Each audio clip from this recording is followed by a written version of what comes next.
The day I got home and my mom told me that my brother was going back to prison. It was a day I will never forget. Those 2 years when he was out were the happiest of my life. I remember him coming home and just jumping into his arms. I was about 6 years old at the time. He would always make sure that I had school supplies, I had the proper clothing for school. For 2 years, I was used to my eldest brother, being there. Just remembering my mom telling me that my brother, may not be coming back home. It was surreal to see my brother later that evening on TV, seeing my mom crying. That was a huge change for all of us. My mom was a single parent. She worked multiple jobs, including night shifts. She went through financial troubles trying to pay for an attorney and also take care of our family. She took strength from her faith and instilled that in all of us. But it's hard.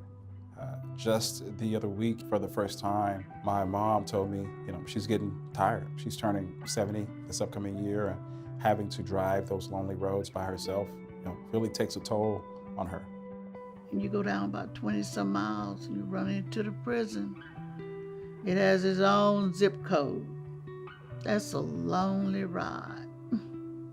But when I would get to see him, I would put a smile on my face.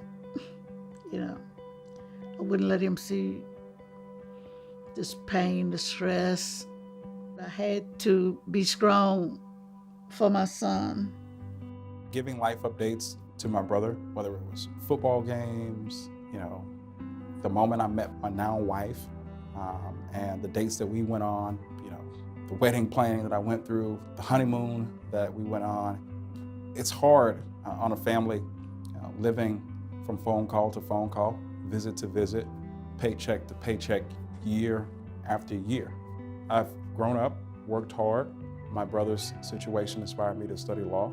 His sentence would likely be shorter if he were convicted of the same crime in a different state than Louisiana. It's been a long, hard road to get where I am today, but I've embraced that difficulty.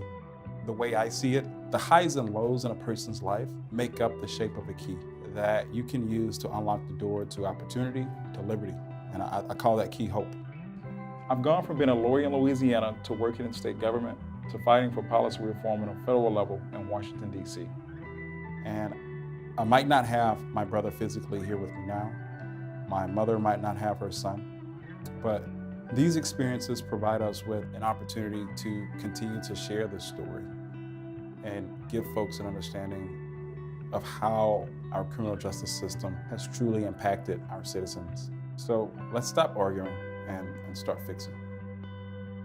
I'm Carlton, and I'm one in 2 Americans that have been impacted by the incarceration crisis.